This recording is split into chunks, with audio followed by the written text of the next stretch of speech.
Everyone, so finally TIFR GS 2026 का जो final list है, यानी कि वो लिस्ट जिसमें सारे ही बच्चे क्वालिफाइड हुए हैं, वो लिस्ट आ चुकी है। वो कॉमन लिस्ट जो है वो रिलीज करी जाती है एनसीबीएस बैंगलोर के द्वारा, जो कि टीआईएफआर का ही एक प्रीमियम इंस्टीट्यूट है। तो जो भी जितने भी स्टूडेंट्स ने जेजे बिल्स का एग्जाम दिया हुआ था, यानी कि जेजे बिल्स जो कि फॉर बायोलॉजी वाले बच्चों के लिए थे, biology and interdisciplinary life sciences student के लिए, वो लोग जो है जाकर के लिस्ट को चेक कर सकते हैं, चाहे उन्होंने पीएचडी के लिए अप्लाई किया हो या उन्होंने इंटीग्रेटेड पीएचडी के लिए अप्लाई किया हो। वो लिस्ट चूंकि एनसीबीएस ही रिलीज करता है, तो आप जो है वो एनसीबीएस की वेबसाइट पे आ जाओगे, तो वहां आपको वो लिस्ट जो है वो देखने को मिल जाएगी। राइट, यहाँ अब अगर आप एनसीबीएस सर्च करोगे तो यहाँ पे आपको जो एडमिशन वाला टैब है वो आपको ओपन करना होगा। एंड मैं आपको बताऊं, ये जो लिस्ट है this is the final list. Right, अब जो बाकी के इंस्टीट्यूट हैं, जैसे कि भी टीआईएफआर हैदराबाद वालों की लिस्ट नहीं आई है, तो वो जो है इन्हीं में से, ये जो लिस्ट में फाइनल लिस्ट है, इसी में से कुछ बच्चे जो है टीएफआर में सिलेक्ट होंगे, यानी उनके इंटरव्यू के लिए टीएफआर वाले इसी में से ही बच्चों को निकालेंगे। और अगर आपका नाम जो है इस लिस्ट में है, तो अब जो है आप इस लिस्ट के थ्रू, आप जो है यानी कि इसी लिस्ट की बेस पे अदर इंस्टीट्यूट भी अपने अपने जो है वो इन्हीं में से कुछ बच्चों को शॉर्ट लिस्ट करके वो जो है अपने अपने एडमिशन के लिए कंसिडर उनको करेंगे। राइट, चाहे वो तुम्हारा आइजर पुणे हो गया हो, या आइजर के जो भी पार्टिसिपेटिंग इंस्टीट्यूट है वो हो गया हो, या जो भी इसके अदर पार्टिसिपेटिंग इंस्टीट्यूट है वो सारे। Right, so let it be downloaded for या सो ठीक है। इसके बाद कुछ लोगों को ये डाउट था कि मतलब कई लोगों को कमेंट आया हुआ था, तो पहला तो ये कि लिस्ट में नाम आ गया, अब आगे क्या करना है। सबसे पहले तो अगर आपका नाम इस लिस्ट में है तो फॉर श्योर आपको एक ईमेल आया होगा, जिसमें आपसे उन्होंने बोला होगा कि आप रेफरी डिटेल्स फिल कर दो, और जो है और आप उसी के साथ एक फुल एप्लीकेशन का भी फॉर्म का लिंक होगा, वो दोनों दे दो। तो वो जो फुल एप्लीकेशन का फॉर्म है, वो आपका तभी एक्टिवेट होगा जब आप पहले रेफरी का डिटेल्स डाल दोगे। राइट, अब आपका रेफरी का डिटेल्स कैसे डालना, आप ये समझो।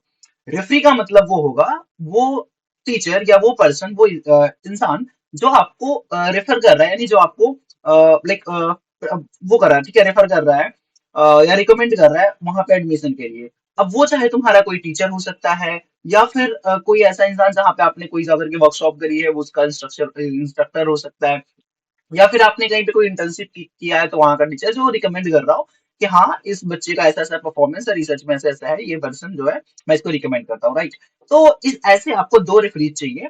उनका जो है, अभी मैं आपको लिंक तो मैं आपको दिखा नहीं सकता बिकॉज वो कॉन्फिडेंशियल है, वो आपके मेल पे आया होगा, you can check it out that. Right, तो वहां से आप जो है वो डिटेल्स, यानी उनका नाम और वो ईमेल डाल दोगे, और जब वो आप डिटेल्स डाल दोगे वहां पे, तो जो है कि उसी ईमेल पे फिर ऑटोमेटिकली वो जो एनसीबीएस वाले हैं वो आपके रेफरी को कांटेक्ट करेंगे कि इन्होंने जो है डिटेल डाला हुआ है, आप इनके लिए एक वो रिकमेंडेशन लेटर दे दो, तो फिर वो रिकमेंडेशन लेटर जो है, रिकमेंडेशन रिपोर्ट या लेटर जो है बना करके उनको दे देंगे। राइट, तो this is the process for referee, है ना। सबसे पहले मैं आपको लिस्ट दिखा देता हूँ, ये मैं वेबसाइट ओपन हो चुकी है। यहाँ पे अगर आप देखोगे होम टैब पे एनसीबीएस के एडमिशन पे, तो यहाँ पे दो लिस्ट है, एक तो short list 1 GS 2026 for MSc wild life, और अगर आपने एमएससी वाइल्ड लाइफ के लिए अप्लाई किया था तो आप इस लिंक को क्लिक करोगे, तो यहाँ पे पूरा वाइल्ड लाइफ में जो भी स्टूडेंट सेलेक्ट हुए हैं फॉर द इंटरव्यू राउंड, उनका जो है यहाँ पे आप देख सकते हो, ये सारा पूरा लिस्ट दिया हुआ है। राइट, ये पूरा लिस्ट है, आप इस लिस्ट में अपना नाम आकर के चेक कर सकते हो। राइट, उसके बाद ये जो दूसरा लिस्ट है यहाँ पे देखोगे जीएस 2026, यहाँ ये रहा। ये क्या है, एग्जामिनेशन टेस्ट रिजल्ट जो है तुम्हारा, list of candidates shortlisted in the GS 2026 entrance exam, you have to click here, and जब आप क्लिक करोगे तो ये वाला भी आपका पेज ओपन हो जाएगा। राइट, अब देखो ये आपका पूरा यहाँ पे आ जाएगा, पहले इन्होंने पीएचडी वाली लिस्ट है, उसके बाद जब आप नीचे स्क्रॉल डाउन करोगे तो फिर नीचे आपको आईपीएचडी वाली लिस्ट मिल जाएगी, you can search your name here.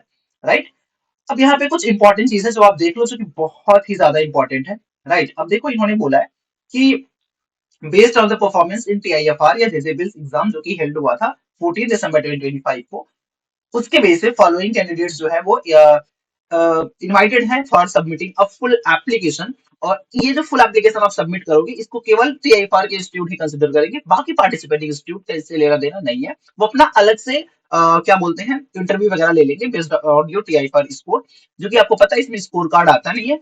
तो वो जो है टीआईएफआर उनको डाटा शेयर कर देगा, उसके बेस पे अपनी लिस्ट बना देंगे कि हाँ ये बच्चे जो है क्वालिफाइड है। राइट, तो इस जो फुल एप्लीकेशन है इसको कंसिडर करेगा हमारा TIFR Mumbai, TIFR Hyderabad and NCBS TIFR Bangalore. Right, अब अगर आपको पता होगा कि जो टीआईएफआर मुंबई है, इसका जो फर्स्ट राउंड का रिजल्ट ऑलरेडी डिक्लेयर हो चुका है, ठीक है। अब जो मतलब फर्स्ट राउंड मतलब पहला वाला जो लिस्ट है वो आ चुका है इसका।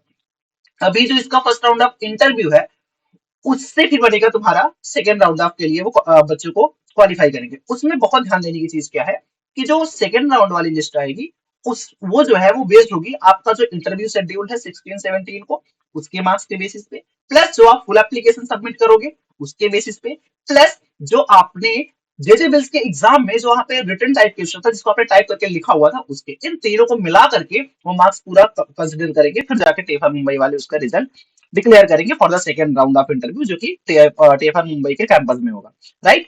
उसके बाद तुम्हारा आता है ये टेफर हैदराबाद। टेफर हैदराबाद जो है ये मेनली जो तुम्हारा एडमिशन है वो लेता है तुम्हारे स्कोर के बेस पे, जो कि तुम्हारा जेजेबल्स में आपने एमसीक्यू में किया हुआ है उसके बेस पे, प्लस जो तुम्हारा ये फुल एप्लीकेशन है इसके बेस पे, राइट। इसके बेस पे फिर ये अपना इंटरव्यू के लिए वो रिलीज कर देंगे लिस्ट, राइट। उसके बाद अगर आप बात करें हम एनसीबीएस इसका एनसीबीएस का, तो एनसीबीएस का जो मेनली एडमिशन प्रोसेस है वो सबसे ज्यादा डिपेंड करता है आपके फुल एप्लीकेशन में आपने क्या राइटअप दिया हुआ है, क्या चीजें आपने लिखा हुआ है, राइट। तो इसलिए आपको बहुत ही ध्यान से ये वाली डिटेल्स जो है आपको फिल करनी है, राइट। तो ये जो तीनों सेंटर है ये तीनों जो है इसके बेस पे अपना जो है वो रिजल्ट बनाएंगे। उसके बाद देखो यहाँ पे क्या है कि we strongly encourage you to provide institutional email IDs for your referees. तो ये बहुत इंपॉर्टेंट है कि अब जब जब आप अपने रेफरीज का डिटेल्स डाल दोगे ईमेल आईडी, तो ट्राई आप पूरा कोशिश करें कि जो आपके रेफरीज हैं उनके जो इंस्टीट्यूशनल ईमेल आईडी है, इंस्टीट्यूशन मतलब वो जहाँ पे भी as a teacher as a जो भी वो वर्क कर रहे हैं उसका जो इंस्टीट्यूशनल ईमेल आईडी है वो डालें। जैसे कि मैं डीयू से हूँ तो वहाँ पे लास्ट में क्या होता है ईमेल आईडी में .du.ac.in है ना, ऐसा सबका होता है अपना अपना। सो उसके बाद क्या है, जब भी वो लोग टिकर वाले आपके रेफरीज को कांटेक्ट करेंगे तो आपको एक नोटिफिकेशन मिल जाएगा जिससे आपको पता चल जाएगा, राइट। और आपको फिर अपने रेफरीज से बात करनी है कि हाँ आपने उनका नाम डाला हुआ, सो दैट वो टाइमली जो है आपका जो रिपोर्ट है वो उनको सबमिट कर सके, राइट। तो ये तो जो रेफरी रिपोर्ट सबमिट करेंगे वो पूरा पूरा ऑनलाइन ही होगा। यहाँ पे कोई भी ऑफलाइन जो है no provision for offline submission, ऐसा कुछ नहीं है, ऑफलाइन सबमिट नहीं करना है, राइट। तो ये सारी चीजें आप यहाँ पे बहुत ध्यान से देख सकते हो, राइट। और हाँ, ये जो लास्ट डेट है फुल एप्लीकेशन सबमिट करने की वो तुम्हारा 10th मार्च है, उससे पहले जो है आपको ये सबमिट कर देना है, राइट। बाकी ये लिस्ट तो रिलीज हो ही गई है, you can check it there, आपका नाम वगैरह जो भी है। तो ये था जेजेबिल्स वालों का। और हाँ अभी इसके बाद कोई भी लिस्ट नहीं, मतलब अगर आपका नाम इसमें नहीं है तो ऑफकोर्स इसके बाद किसी भी लिस्ट में आपका नाम नहीं होगा, राइट। Okay, thank you.